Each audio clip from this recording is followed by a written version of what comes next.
அஸ்ஸலாமு அலைக்கும் and hi friends, welcome to MBM Samayal. இன்றைக்கி நம்ம சேனலில் ரொம்ப ஈஸியாக அண்ட் டேஸ்டியாக இருக்கிற மாதிரி ஒரு புட்டிங் ரெசிபி தான் பார்க்க போகிறோம். அதுவும் இதில் வந்து சேர்த்துருக்க இன்க்ரீடியன்ட்ஸ் வந்து 3 பொருட்கள் தான் சேர்த்துருக்கோம். டேஸ்ட் ரொம்ப நல்லாயிருக்கும், ரொம்ப ஈஸியாகவும் செஞ்சிடலாம். குழந்தைகளுமே விரும்பி சாப்பிட்ற அளவுக்கு நல்லாயிருக்கும். இப்போ வாங்க நம்ம வீடியோக்குள்ளே போகலாம். அதுக்கு முன்னாடி நம்ம சேனலை புதுசாக பார்க்குறாங்களா தான் சப்ஸ்கிரைப் பண்ணிக்கோங்க. அப்படி இந்த பெல் ஐக்கானையும் ப்ரெஸ் பண்ணிக்கோங்க. வாங்க வீடியோக்குள்ளே போகலாம். ஃபஸ்ட்டு புட்டிங் செய்கிறதுக்கு ஒரு பவுல் வந்து எடுத்து வச்சுருக்கேன். க்ளீன் பவுலாக இருக்கணும், தண்ணி எதுவும் இல்லாமல் பார்த்துக்கோங்க. இதில் 2 முட்டையை வந்து உடச்சி ஊற்றிக்கிடுறேன். முட்டை நார்மல் டெம்பரேச்சரில் இருக்கிற மாதிரி பார்த்துக்கணும். இது கூட முட்டை ஸ்மெல் வராமல் இருக்கிறதுக்கு வெனிலா எசன்ஸ் வந்து ஒரு 1/2 டீஸ்பூன் அளவுக்கு நான் ஆட் பண்ணிக்கிடுறேன். இப்போ இந்த முட்டையை வந்து ஒரு விஸ்க் வச்சு நல்லா பீட் பண்ணி எடுத்துக்கிடுறேன். நமக்கு 2 முட்டையை நல்லா கலந்து விட்டால் போதும், ரொம்ப வந்து பீட் பண்ணணும் அப்படிங்கிற அவசியம் இல்லை. இந்த முட்டையை நல்லா கலந்து விட்டுட்டு இது ஒரு ஓரமாக எடுத்து வச்சுக்கலாம். இன்னொரு பக்கம் பார்த்திங்கன்னா 2.25 கப் மில்க் எடுத்து அதை வந்து காய்ச்சி வச்சுருக்கேன். அது காய்ச்சி ஆற வைக்கக்கூடாது, நம்ம முட்டையை வந்து பீட் பண்ணோம்ல அந்த டயத்தில் தான் வந்து இது அடுப்பில் வச்சுருந்தேன். பால் நல்லா சூடானதோ அது ஒரு பக்கமாக வச்சுக்கணும். சூடாக தான் இருக்கணும் பால், ரொம்ப ஆறிடக்கூடாது.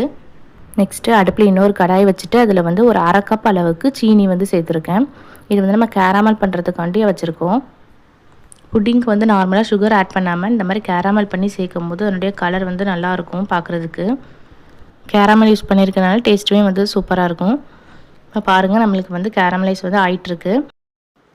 இப்போ பாருங்கள், நம்ம போட்டிருக்க சீனி எல்லாமே கரைஞ்சி நல்லாவே கேரமல் ஆகிட்டு நல்ல ஒரு சூப்பர் கலரில் வந்திருக்கு. இந்த டைமில் வந்து நம்ம காய்ச்சி வச்சுருந்தோம்னா பால், அது சூடாக இருக்கும் போது இதில் வந்து ஆட் பண்ணிடணும். நம்ம ஃபுல்லத்தையும் ஆட் பண்ணாமல் கொஞ்சம் கொஞ்சமாக ஆட் பண்ணி ஒரு டைம் மிக்ஸ் பண்ணிவிட்டு ஆட் பண்ணுறது நல்லது. இதில் மில்க் ஊற்றும் போது தெரிக்கும், அதனால் பொறுமையாக வந்து ஊற்றிக்கலாம். மில்க் ஊற்றினதுக்கப்புறம் ஃப்ளேம் நல்லா லோவில் வச்சுக்கோங்க, இல்லைன்னா இது பொங்கி மேலே வந்துடும். பால் ஊற்றினதுக்கப்புறம் இது மிக்ஸ் பண்ணுறதுக்கு ரொம்பவே ஸ்டிக்கியாக இருக்கும். மிக்ஸ் பண்ண அந்த கேரமல் வந்து நல்லாவே கரைஞ்சி செட் ஆயிரும். இப்போ நம்ம மீதி வச்சுருக்க பால் எல்லாத்தையுமே ஊற்றிடலாம். ஊற்றிட்டு இது மீடியம் ஃப்ளேம்லேயே வச்சு நல்லா மிக்ஸ் பண்ணிகிட்டு இருக்கணும்.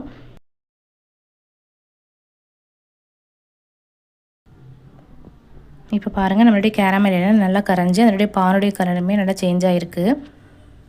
இந்த டைமில் வந்து நம்ம ஸ்டவ்வை ஆஃப் பண்ணிடலாம்.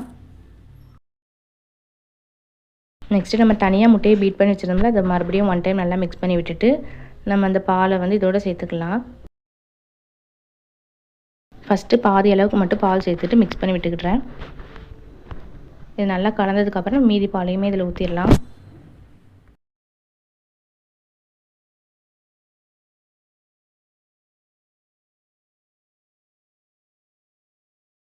இப்போ பால் எல்லாத்தையுமே சேர்த்துட்டு மறுபடியும் 1 டைம் நல்லா கலந்து விட்டுக்கிடுறேன்.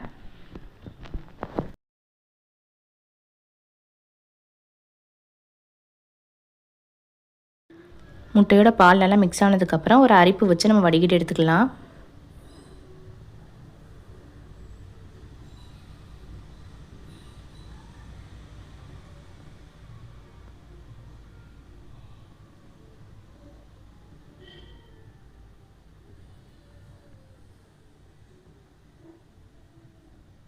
இப்போ வடிகட்டியாச்சு. இதுக்கப்புறம் வந்து நம்ம வேக வைக்க போகிறோம். நம்ம எதில் செட் பண்ணி வேக வைக்க போகிறோமோ அந்த பாத்திரத்தை எடுத்து வச்சுக்கலாம். நான் வந்து 4 கிளாஸ் வந்து எடுத்திருக்கேன், கண்ணாடி கிளாஸ் வந்து எடுத்திருக்கேன்.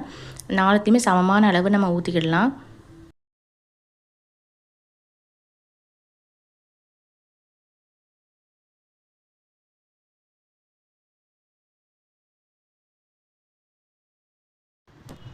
எல்லாத்தையுமே ஊற்றி முடிச்சுட்டு கண்ணாடி கவர் வச்சு நம்ம ஃபுல்லாகவே ரேப் பண்ணி வச்சுக்கலாம். ஏன்னா நம்மளுக்கு பாயில் ஆகும்போது உள்ளே தண்ணி எதுவும் விழாமல் இருக்கிறதுக்கு நான் அந்த மாதிரி பண்ணியிருக்கேன். எல்லா கிளாஸையுமே இதே மாதிரி கவர் பண்ணி எடுத்துக்கிட்டேன். இப்போ பாருங்கள், ஃபுல்லாகவே கவர் பண்ணியாச்சு. நெக்ஸ்ட்டு வந்து ஒரு இட்லி பாத்திரம் எடுத்துகிட்டு அதில் உள்ள தண்ணி வச்சுருக்கேன். இப்போ அதில் உள்ள வந்து நம்ம ஒவ்வொரு கிளாஸையாக இறக்கி வச்சிடலாம். இப்போ எல்லாத்தையும் உள்ளே வச்சுட்டு நம்ம மூடி போட்டுடலாம். மூடி வச்சு கரெக்டாக வந்து 20 நிமிஷத்துக்கு வந்து மீடியம் ஃப்ளேமில் வச்சு நான் வேக வச்சுக்கிடுறேன். ஒரு 20 மினிட்ஸ்க்கு அப்புறம் ஓப்பன் பண்ணி காட்டுறேன் பாருங்கள். நெக்ஸ்ட்டு இதை ஆற வச்சு நம்ம ஃப்ரிட்ஜில் வந்து ஒரு 2 மணி நேரம் அளவுக்கு நம்ம செட் பண்ணி எடுத்துக்கலாம். இப்போ 2 ஹவர்ஸ் கழித்து நான் இதை வந்து ஓப்பன் பண்ணுறேன்.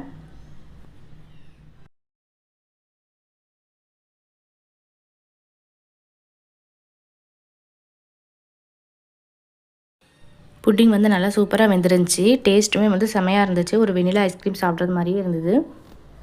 எல்லா கிளாஸில் உள்ள கவரையுமே ரிமூவ் பண்ணிவிட்டு காட்டுறேன்.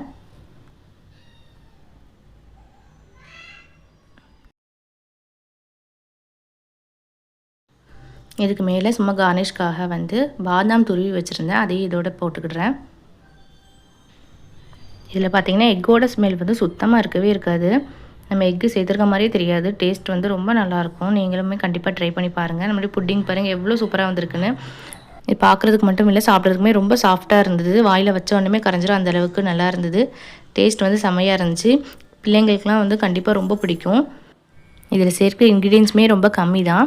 செய்கிறதுக்குமே ரொம்ப டைம் ஆகாது. டக்குன்னு வந்து செஞ்சிடலாம். நம்ம வீட்டில் எதுவும் கெஸ்ட் வந்தாங்க அப்படின்னா இந்த ரெசிபி வந்து கண்டிப்பாக ட்ரை பண்ணலாம். எல்லாருக்குமே ரொம்ப பிடிக்கும். நான் கிளாஸ்லேருந்து வேறு ஒரு தட்டுக்கு வந்து மாற்றி காமிச்சிருக்கேன் பாருங்கள். கிளாஸில் ஒட்டாமல் தட்டில் வேணும் அப்படின்னா நம்ம ஃப்ரிட்ஜில் நல்லா செட் ஆனதுக்கப்புறம் ஓரங்கள்லாம் எடுத்து விட்டுட்டு பொறுமையாக வந்து தட்டணும். பாருங்கள் எந்த அளவுக்கு நல்லா சூப்பராக ஷேக் ஆகுதுன்னு.